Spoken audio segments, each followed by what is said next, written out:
Resident Evil has always dabbled with the idea of multiplayer. Some have worked, others really don't. The Outbreak series introduced the entire franchise to online, where a group of survivors would work together to pass each level. Resident Evil 5 and 6 had couch co-op and online co-op, which sometimes it worked, sometimes it didn't. It all depended on who you had as a partner. Umbrella Corps wanted to be a top-notch esports game, but garnered complete negative reviews, and every time I go on to play it, no one's online playing it at all. Then there's Resident Evil Resistance, which was included with Resident Evil 3, as we all know. It's an interesting 1 vs 4 online multiplayer game, but it's such an unbalanced mess that low levels, like myself, hardly have a chance of even trying, and if someone leaves, the whole team is screwed. Now Capcom is back at it again with Resident Evil Reverse, a 4 to 6 player online game where you'll pick one of 6 characters who have appeared in Resident Evil 7, 2, and 3.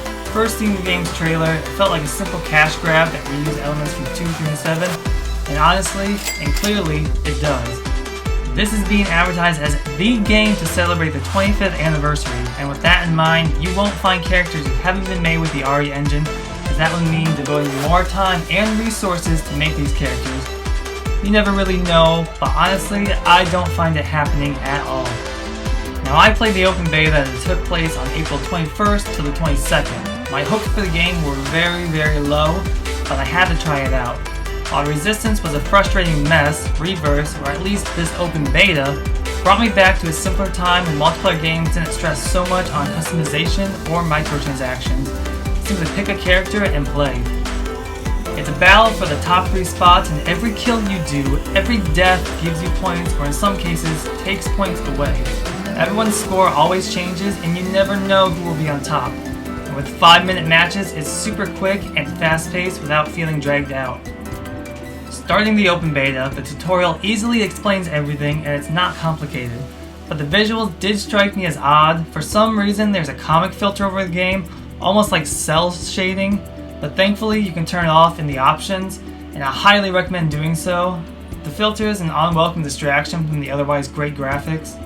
So everyone picks a character to start, and there can be multiple characters of the same on the battlefield. Each character has 2 weapons designated to them, a main and a secondary, which is always a handgun. For instance, Claire has a submachine gun, Leon has a shotgun, and Ada, which I found to be my least favorite to play as, has a crossbow, similar to what she uses in Resident Evil 6. Everyone else seems to only have a machine gun or rifle, nothing really special or something that stands out. Each character utilizes 2 unique specials. Pressing each of the shoulder buttons, or in my case, L1 and R1 on the PlayStation, a character like Leon could use dual pistols for a short time or kick an opponent. Both were reminiscent of Resident Evil 6, and I swear they took the animations straight out of that game. The open beta only had 1 map, the Raccoon City Police Station. Unlike Resident Evil 2, it isn't as open or complicated to navigate, but you'll find that the areas have been altered to allow for a greater flow through the ground floor. There are green herbs, ammo, and special one-shot weapons that are randomized throughout.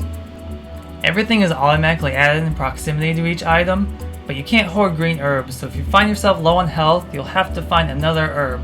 And if you find yourself trapped, players can dodge out of an opponent's way, but doing so will take up endurance, so you'll have to use it wisely.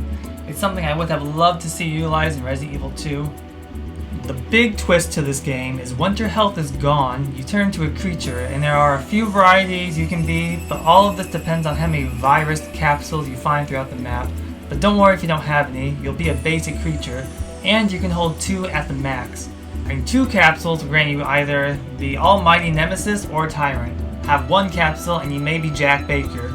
Creatures also have 2 special abilities, and when these bigger creatures attack, they feel super powerful, while smaller creatures feel weaker, but are still able to take down opponents. Viral capsules also add to the power of your guns. The more you have, the more powerful they are when shooting. I played every character in the game, but I loved to play as Jill Valentine and Claire Redfield. Both of their specials were super helpful. Using Jill's landmine, I was almost always able to escape a chase or gain distance to attack. Claire's syringe can give her a boost of health, which can help in some tight moments to find a green herb. Ada and Leon, though, they were my least favorite. Ada's crossbow either works for the moment or doesn't and takes a long time to load, so you really have to be on your game with it. Leon's shotgun is good for close quarters, but when most characters have ranged weapons, the shotgun is weak in comparison, but his specials were my absolute favorite. Oftentimes, the number of players would vary and the loading times weren't really bad, but could have been quicker. There weren't any indications on how many players joined, just that the game found players. I wasn't able to invite friends to play, which is a huge disappointment, but I'm hopeful that this is only because of the beta. However, in the Resident Evil Resistance beta, you were allowed to invite other players. Overall, I had a blast playing and trying each character. I played for hours, and as someone who isn't typically a fan of playing online, that's a big deal. Learning the map layout and the short match span kept me so interested. I can only hope for future characters to be added like Carlos or Nikolai along with extra outfits, and perhaps we'll see some tie-in DLC from Resident Evil Village. Let's face it, not all single player games need a multiplayer component, and Resident Evil Village is no different. Reverse isn't needed, but it's nice to have a simple deathmatch type of multiplayer with its own twist, one that isn't too complicated in how it's played, and in the landscape of battle royales, the traditional multiplayer experience is dying. So give Resident Evil Reverse a shot. It's bundled in with Resident Evil Village, and if you don't like it, you never have to touch it again. Will you be trying Resident Evil Reverse when it comes out on May 7th with Resident Evil Village?